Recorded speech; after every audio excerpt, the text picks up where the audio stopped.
Well, good afternoon. Welcome to another one of my videos. Today we're going to be doing a little thing on front suspension setup on lambrettas.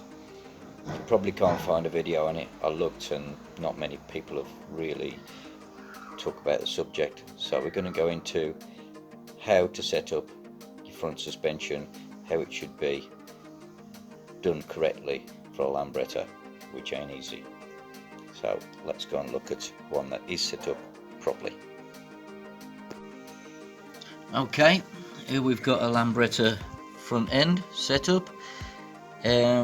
Obviously, first thing you want to be doing with lambretta, especially if you bought an old second-hand one or whatever, you need to rebuild the fork links. New bushes, make sure all the bolts are tight, torqued correctly. The links should have no free play whatsoever side to side, so they actually move up and down smoothly. So everything has to be greased, including the internal spring.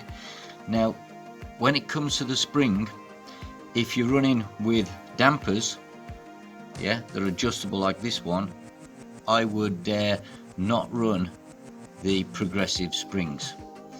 Progressive springs on a lambretta tend to make the front end too hard and it bounces.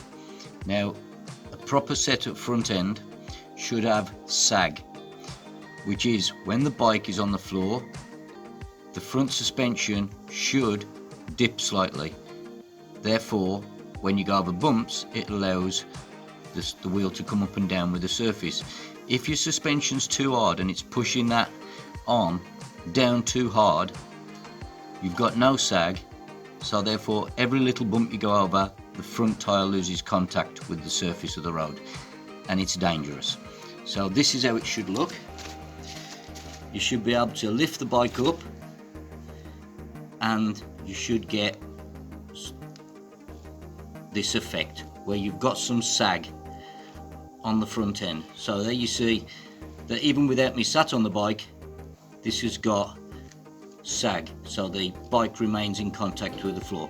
If you can lift your front end like this and there's no movement at all, then it's wrong. The springs are way too hard. Right, this one's got an anti-dive on it. There's a casa lambretta one. It works really well. With anti-dives you need to have this arm, this section needs to be quite long, so when you hit the brake it wants to push up.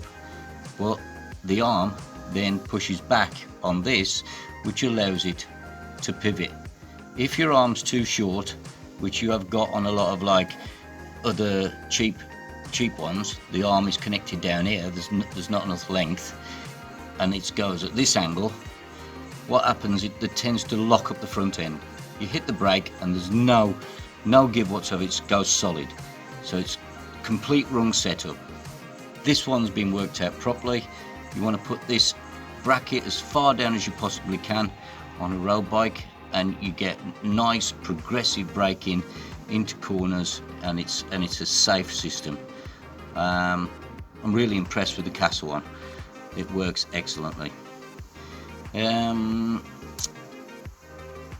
Other things about front suspension, let's see. I mean, if you can't afford a fancy setup like this, you just want to go with standard springs if you can, not the progressive ones unless you're a really heavy guy. If you're a big guy, 20 stone plus, then you can go progressive springs and the bike will still behave more or less correctly. If you're a lightweight guy like me, progressive springs is definitely a no-no.